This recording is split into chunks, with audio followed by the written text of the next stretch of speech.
4 रकम वाली नमाज में दूसरी रकत में जब बैठना है तो अत्तहियात के बाद दुरूद भी पढ़ना होता है, दुआ भी पढ़नी होती है, फिर उसके बाद तीसरी रकत के लिए खड़े होना होता है। बहुत सारे लोग इसमें कंफ्यूज होते हैं, तवज्जो से इसकी आसान वजाहत समझ लें। ये बात याद रखें, जब हम सुन्नते मुअक्कदा पढ़ते हैं जैसे जोहर की 4 सुन्नतें, या फिर हम 4 फर्ज पढ़ते हैं जैसे जोहर के 4 फर्ज, असर के 4 फर्ज, इशा के 4 फर्ज, जब हम ये 4 रकतें पढ़ते हैं, इनमें हमने जब दूसरी रकत में बैठना है अत्तहियात पर, तो सिर्फ हमने अत्तहियात पढ़नी है, आगे दुरूद और दुआ नहीं पढ़नी। लेकिन अगर हम 4 सुन्नतें गैर मुअक्कदा पढ़ रहे हैं, जैसे असर से पहले वाली 4 सुन्नतें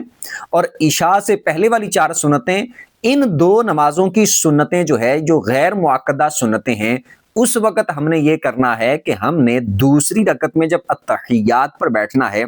तो सिर्फ अत्तहियात नहीं पढ़नी, बल्कि अत्तहियात पढ़ने के बाद दुरूद भी पढ़ लेना है, दुआ भी पढ़ लेनी, यानी कंप्लीट मुकम्मल एंड तक पढ़ लेना है, बस सलाम नहीं फेरना। सारा एंड तक पढ़ने के बाद फिर उसके बाद हमने तीसरी रकत के लिए खड़े होना है और तीसरी रकत को स्टार्ट करना है सुबहानक अल्लाह से।